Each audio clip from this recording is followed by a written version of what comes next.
Ces images, nous les avons tous vues. Un deuxième incendie fait rage. Briser ce monstre incandescent. L'enfer qui avale la Gironde. Il faut abandonner la position.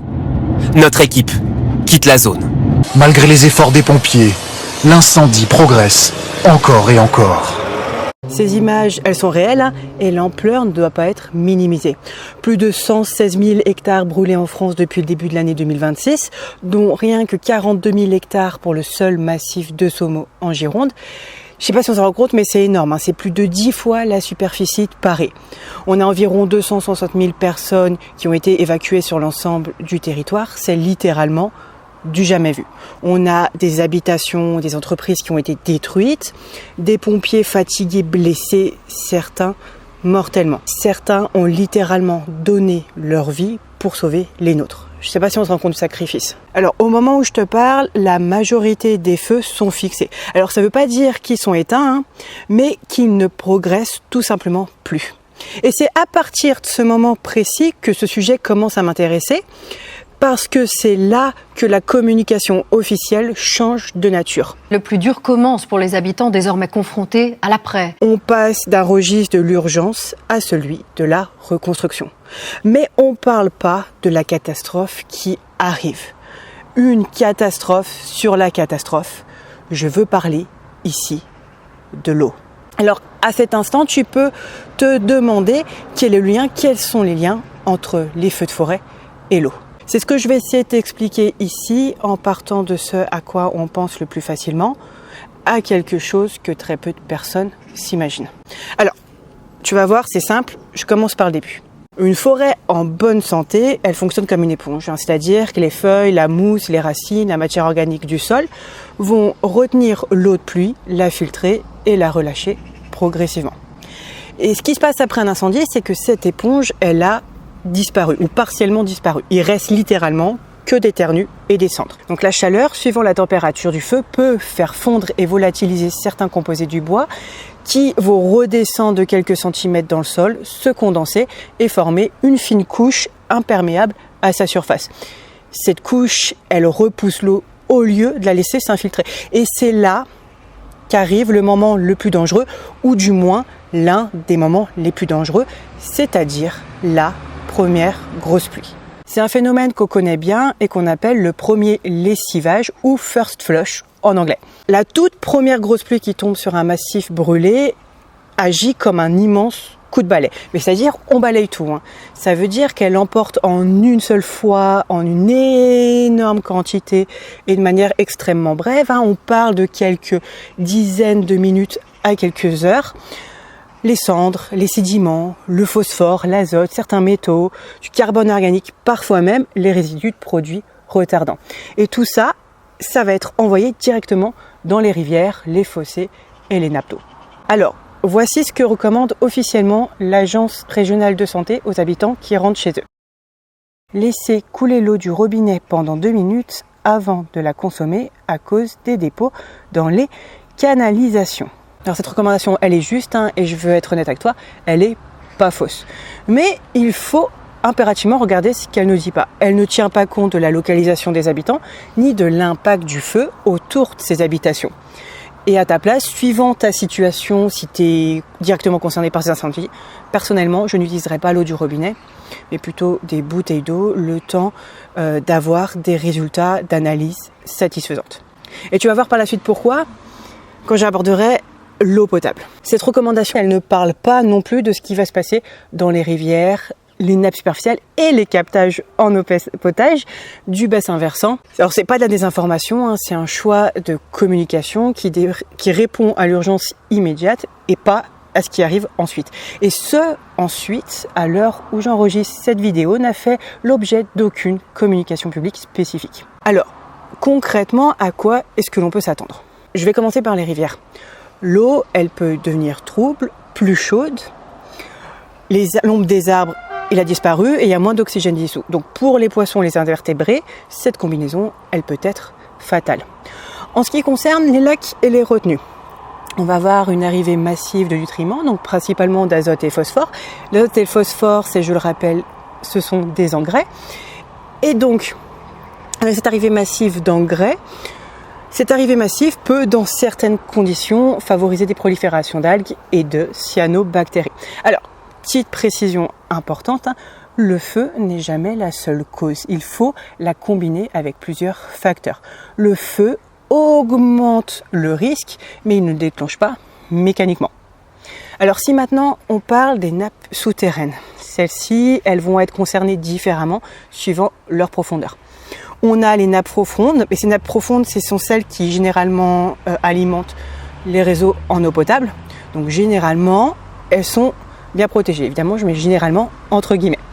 Donc ça, c'est pour les nappes profondes, et on va retrouver les nappes superficielles qui, elles, sont plus proches de la surface, et elles vont être beaucoup plus vulnérables. C'est d'ailleurs précisément le cas dans les sols sableux de Gironde. Et maintenant, j'en viens rapidement à l'eau potable.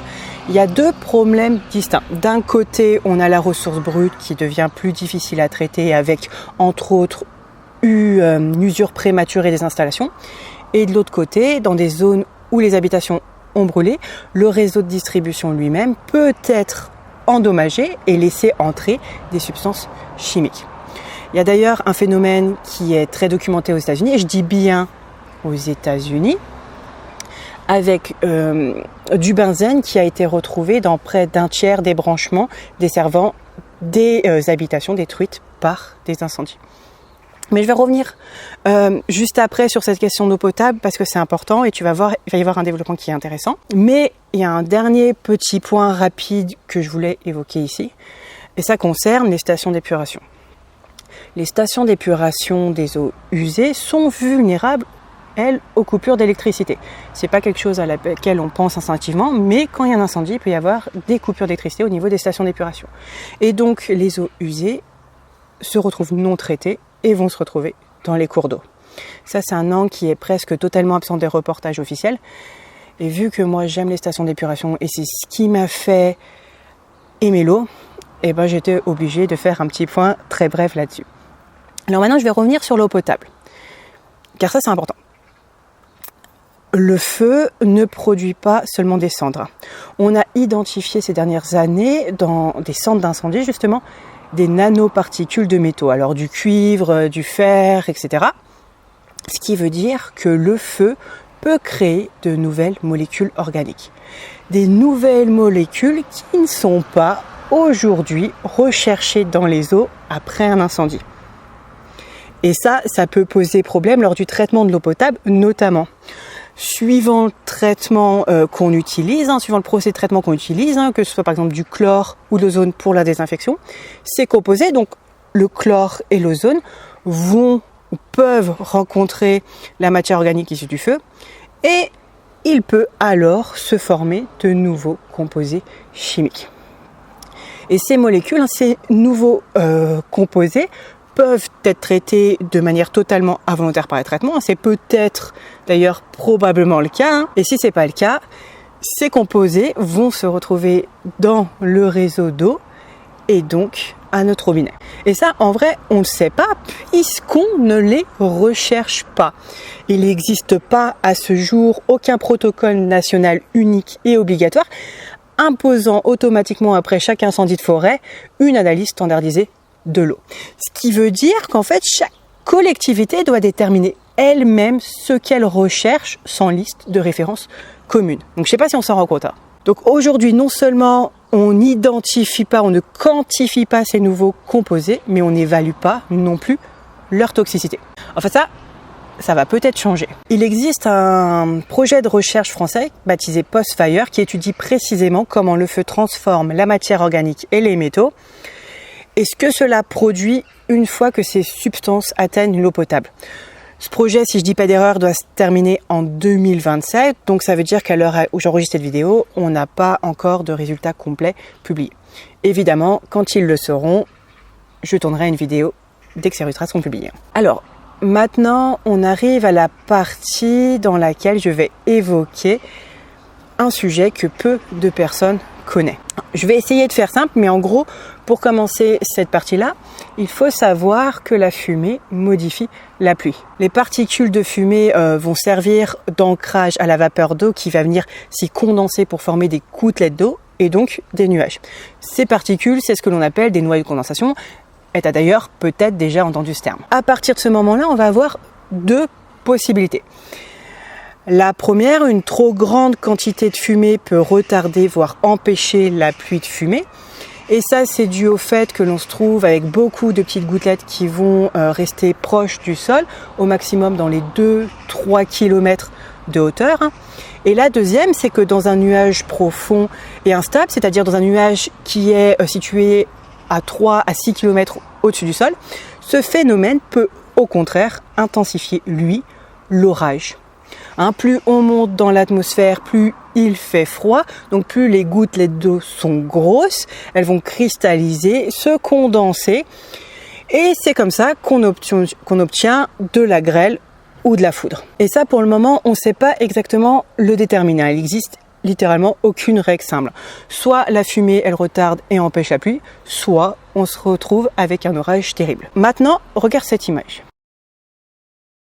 Ce nuage, il n'a pas seulement brûlé le ciel, il a peut-être touché la stratosphère et personne ne peut dire jusqu'où. Ce nuage, c'est un pyrocumulonimbus, littéralement un nuage de feu. Ça me fait toujours rire parce que quand j'entends le nom des nuages, ça me fait penser à Harry Potter. Bref, c'est pas le sujet ici. Il s'est produit en Gironde et c'est le premier à être officiellement recensé en France, mais certains seraient également apparus en France dès 2019. Alors sa formation, elle se déroule en 3 étapes.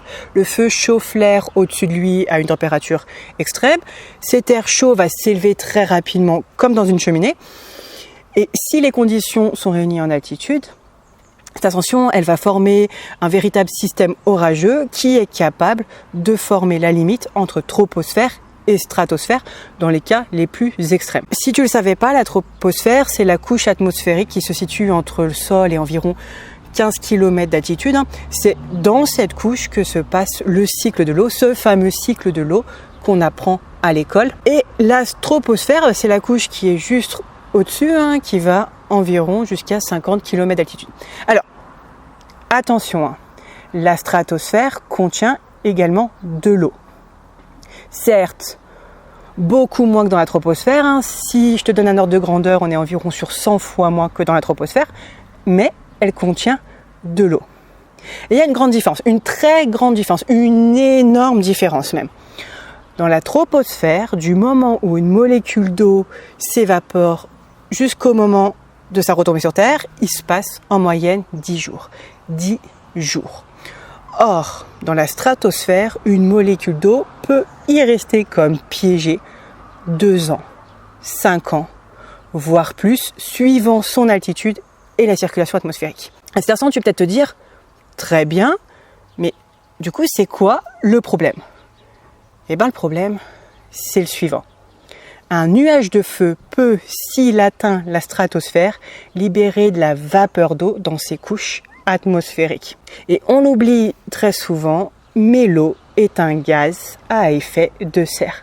C'est le premier gaz à effet de serre naturel au monde, présent à 74% dans l'atmosphère. C'est d'ailleurs grâce à lui qu'on est là, grâce à l'eau. Et donc, ces molécules d'eau, cette vapeur d'eau, peut participer rétroactivement à l'élévation des températures de la surface de la Terre. Et ça, on en parle très peu. Il y a eu dans le monde des nuages de feu très imposants, des centaines au Canada, aux États-Unis, mais aussi en Australie. On fait face d'ailleurs à une augmentation de leur présence depuis 2017. Il existe d'ailleurs une référence mondiale durant l'été 2019-2020 en Australie justement. Il y a un nuage de fumée, un panache de fumée qui est monté jusqu'à 35 km d'altitude, est resté actif plus de 13 semaines et s'est déplacé sur plus de 66 000 km. Donc à ce moment-là, on touche quelque chose d'important. Un feu de forêt a un impact sur les cycles hydrologiques, majoritairement à l'échelle locale, au niveau du bassin versant, mais un feu de forêt va également avoir un impact aussi à l'échelle régionale, à l'échelle d'un pays et également à l'échelle du monde, surtout s'il y a d'énormes feux de forêt dans le monde en même temps. Alors, il y a une phrase que j'aime bien dire, c'est la suivante. Sur Terre, tout est interconnecté et ce qui est au cœur de cette interconnexion, c'est l'eau. Immédiatement après un incendie, une parcelle brûlée est moins inflammable faute de combustible. Et quelques années plus tard, la végétation, elle va repousser. Donc on va se retrouver avec une végétation dense qui repousse. Il y a des jeunes pousses, des broussailles, du bois mort. Et la parcelle va redevenir paradoxalement plus inflammable qu'avant. Donc si un nouveau feu survient avant que les arbres ont eu le temps de revenir matures, la forêt ne se régénère plus. Et donc à ce moment-là, le territoire va basculer vers une lande durablement plus inflammable. Et ça, c'est connu, c'est ce qu'on appelle le piège de feu. Il peut y avoir donc durablement une modification des cycles hydrologiques, et si par chance les arbres peuvent atteindre de nouveau leur maturité, on estime qu'il faut parfois jusqu'à 50 ans suivant le milieu pour restaurer l'ensemble des cycles hydrologiques de la zone concernée. On a eu le même cas en 2022 après les incendies, et on nous a promis qu'on reconstruirait le massif différemment, et c'est pas ce qui s'est passé. C'est-à-dire que l'argent public, le fameux plan 1 milliard d'arbres, en fait, il a servi à replanter essentiellement du pin maritime. Ce que dit ici Sylvain Angerand, c'est que replanter à l'identique sous pression du temps et du manque de budget, c'est reconstituer tout simplement les conditions du piège plutôt que de s'en sortir. Évidemment, tout ce que je t'ai dit jusqu'ici dépend des conditions spécifiques à chaque bassin versant, type de végétation, le sol, l'emprise au sol, le type d'habitation, etc. Et évidemment, le type de feu. Un feu n'est pas identique dans le Var ou en Gironde. Maintenant que tout cela est dit, on fait quoi? C'est quoi l'après? Qui paie? Personnellement, je pense qu'il faut qu'on repense l'ensemble de notre système forestier et plus largement l'ensemble de notre système eau. Et très franchement, il est temps que nos politiques en prennent conscience. Certains ont commencé à le faire. En 2023, un amendement déposé à l'Assemblée nationale par le Rassemblement national proposait d'inscrire dans la loi la priorité donnée à l'eau non traitée pour la lutte contre les incendies, précisément pour préserver la ressource en eau potable. L'exposé des motifs indiquait déjà « Les gouvernements successifs n'ont hélas pas pris la mesure à temps de la question de l'accès et de la consommation d'eau potable. » Cet amendement a été rejeté 72% contre. Et ça, c'était pas un détail technique, c'était littéralement le sujet de cette vidéo, voté et enterré 3 ans avant que la Gironde et le Var ne brûlent. D'ailleurs, regarde, ça c'est le coût financier qui nous attend. 580 millions, peut-être 1,16 milliard. Face à ça, 20 millions de l'État, 28 millions du privé. Donc si on fait le calcul, ça couvre entre 4 et 8% du besoin réel. Donc les 92 à 96% restants, on ne sait toujours pas qui les paye. Mais on peut prédire une chose, c'est toujours les mêmes qui payent. Ce que je vais faire, c'est que je vais m'arrêter là pour cette vidéo, parce que de 1, la vidéo elle va être longue, et puis en vrai, c'est en train de commencer à m'énerver et je vais éviter de le faire face caméra. Ce que je voulais faire ici, c'était juste présenter les risques qui peuvent arriver à la suite d'un feu de forêt. Je parle bien ici de risques. J'attends de voir ce que notre cher gouvernement va nous sortir. Pourquoi pas une nouvelle taxe? Allez, comme ça, la taxe forêt.